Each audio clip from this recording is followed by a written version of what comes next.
I'm Matt. I'm a co-founder at GeneticForesight.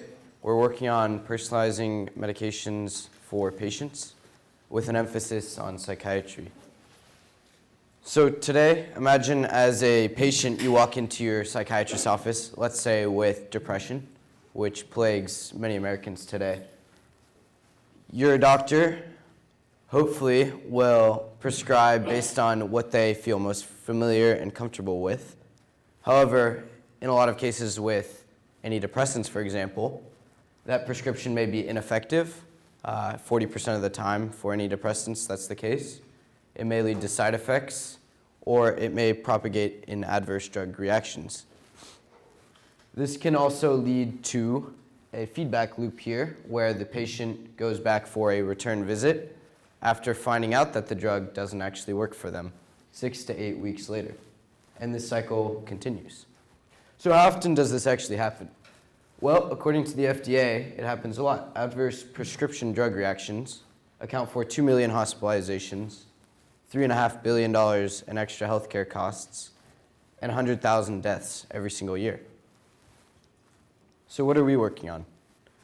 Now imagine, as a psychiatric patient, you walk into your psychiatrist's office with depression, and the psychiatrist is able to consult our software platform to make this prescription data-driven. Instead of the psychiatrist having 2 to 3 medications off the top of their head that they feel most comfortable prescribing based on past experience, conferences, or potentially pharmaceutical drug representatives influencing them, it's based off of data. So this prescription's personalized to the patient rather than off of the subjective experience of the psychiatrist. This leads to more safe and effective treatments. The patient's response is then measured and reincorporated back into the platform for future learning, for not only this patient, but also on a population basis. So how does this all work? Imagine as a psychiatrist, you're able to diagnose the patient with, let's say, depression, as in this case. You would select the diagnosis, input as much information about the patient as possible. However, we've managed to put a lot of this work on us, avoiding forcing physicians to be data entry clerks, as many digital health applications do. So some of the factors that we look at are biometrics, family and medical history, lifestyle, personal health, other drugs and disorders, and genetics. Your genetic profile influences how you metabolize, transport, absorb, as well as the actual receptor binding of most pharmaceutical medications. This field's emerging and actually has a huge influence on adverse drug reactions. The output lists all available medications for treatment, for depression in this case, ranked by what will be best for you as a patient, not according to the psychiatrist's favorite medications. This allows for more safe and effective prescriptions, as I stated previously. Upon clicking any of these rows, you can see all interactions or warnings specific to this patient. You can see why a drug might be ineffective for you, why a drug might interact with your family history of bipolar disorder. And for the physician, you can click any of these sources and quickly view the actual evidence level. How many randomized controlled trials are there? Are there just cohort studies? Is it just expert opinion? This is very important for physicians to know. To track the patient's outcome, we send electronic digital surveys relevant to the disorder. For depression, there's clinical surveys that are used to gauge how depressed a patient really is. Based on this information, the patient's profile, which medication they took, and how they responded, we can start to drive new insights into why different medications work for different people. And this is really the forefront of healthcare. So, how much does this all cost?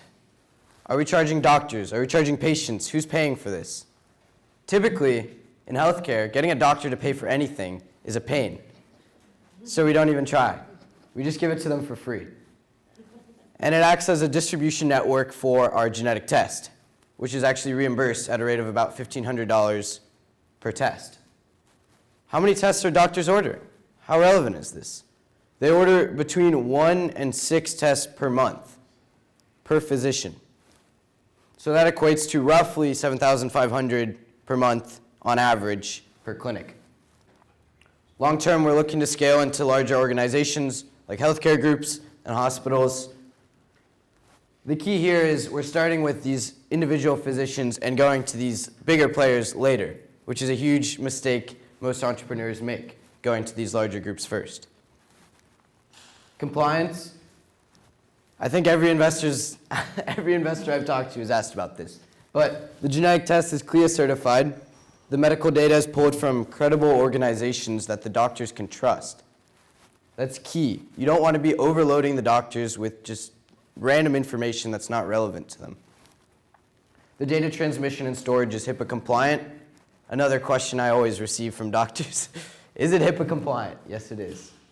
FDA regulations, it complies with the 21st Century Cures Act, which governs most digital health applications.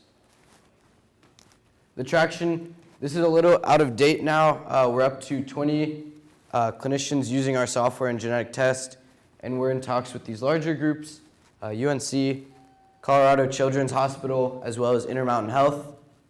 Once again, these are long sales cycles, so be patient. The timeline, looking forward, we're working on incorporating e-prescribing.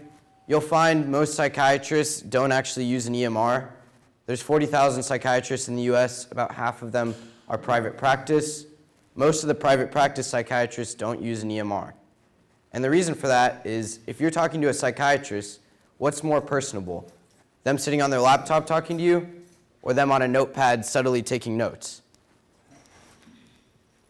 Piloting with the healthcare group, that's 6 to 9 months that we're looking at to start that. By 9 months, we're looking to hit 40 clinician offices. I think we'll overshoot that. We started officially selling 2 months ago and I already have 20.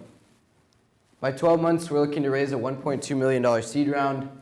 And by 15 months, we're looking to start clinical studies where we'll be branching into larger healthcare groups, as well as potentially going towards CROs, pharma, and PBMs. So the team, my co-founder, Doug, he's my best friend and roommate. He's a software engineer out of Berkeley. Myself, I have a bioengineering and computer science background from Berkeley. Royd, he got his medical degree in Australia. He has a background in genomics. He's our chief medical officer. Ian, he's a bioinformatics engineer out of Berkeley. Ashu leads business development. And Sampath has a master's in computer science out of Berkeley.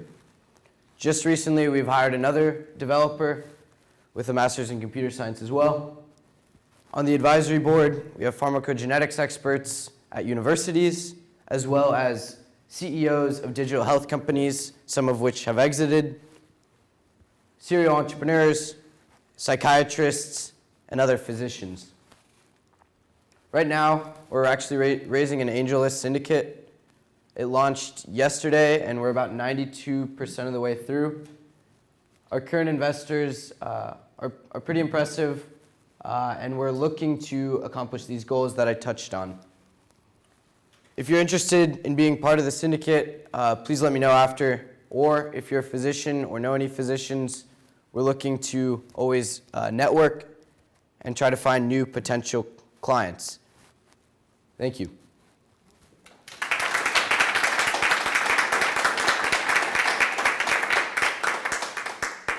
Any? Do you guys have a lab? So we partner with the lab, and how that works is they handle the raw sequencing, so they pass us the raw genetic data, which our software interprets and analyzes for the physician. Who are the competitors in the genetic test space that you're operating in? So that's how you make the money, right? So short term, we're looking to monetize the genetic test. There are a couple companies in that space that are doing pretty well, and that's why we see it as a first path to revenue. We're not looking to monetize the genetic test long term. We're looking to monetize the software platform. So the more users on the platform, the more data it collects, the more valuable that data becomes if it's linked, and the more valuable the software becomes. Any payer type use cases? Sorry? Use cases What's their kind of upside with it? Yeah, so adverse drug reactions, like I stated earlier, are the fourth leading cause of death according to the FDA. So those are costly, as well as hospitalizations. So just recently, a patient that we tested was in the hospital, and we were able to test her and input her into our software, and she's now healthy out of the hospital. So from a payer perspective, it's potential to improve patient outcomes, for one, and two, the lifetime benefit of having these test results. You can avoid future problems. So will the payer get the data at some point, or will they only see the claims come through? They see it when the claims come through. And that's the only view in all of this? Right. So a lot of times right now, the payers are reimbursing in cases where it's medically necessary. And more directly, that means the patient's having difficulty getting the right medication. So that's when it becomes more beneficial for the patient or for the payer to actually pay for it. And the reason for that, imagine as a depressed patient, meds aren't working, potential for suicide, meds might be working ineffectively in that case, or it could be propagating side effects, adverse reactions, hospitalizations, seizures. Any other questions? So the company with 23andMe? Yeah, so we're looking to talk to 23andMe. 23andMe can't do what we're doing just due to regulations. So what we're doing is a clinical companion diagnostic test, so it has to be ordered by a physician. But we'd love to ingest 23andMe's data for other reasons. Are you doing more than cytochrome P450 genetic testing for, metabolism of the liver and drugs? Are you doing any other tests besides those?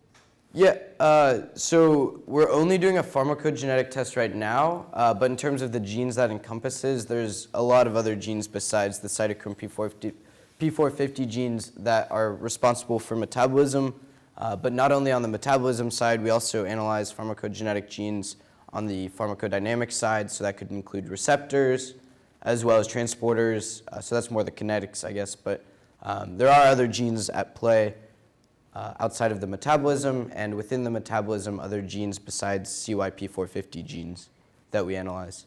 How are you convincing providers to use your platform? Great question. It's very tough when a 20-year-old walks up to you as a doctor and says, you should use this, it's going to make you prescribe better. But when you break it down and show them the data of what we're providing them, you also have to take into account as a physician, as a human, it's virtually impossible to know all of this information. There's hundreds of thousands of research papers, medical organization guidelines, and drug labels that we've curated for the doctor in real time. So as a doctor, the reason they only use these 2 to 3 medications that they feel comfortable with is because they've memorized the drug labels for those. And memorizing the drug label for all 25 different antidepressants and then all of the other conditions they treat is just, it's impossible as a human. So that's what computers are really good at, sorting through vast amounts of information really quickly, and physicians have understood that. Additionally, in my opinion, a really important thing to note is they're not using it every day, they're not using it on every patient. So when you're telling them, look, all of these other patients that are actually having difficulty getting the right medication, they're looking for tools to help. Last question. So what's your product roadmap beyond these psychotropic drugs and psychotropic? So we have a number of other algorithms built out for cardiac conditions, diabetes, as well as epilepsy and asthma. We're focused on psychiatry just because they're ordering the most genetic tests right now. But we are looking to scale into a different vertical. There's a lot of pharmacogenetic interactions in cardiology, but e-prescribing is on our roadmap, better patient tracking of outcomes, as well as another test. So like I said, the genetic test is really the first test. There's tons of other tests we can use to try and predict how an individual will react to different medications. Thank you.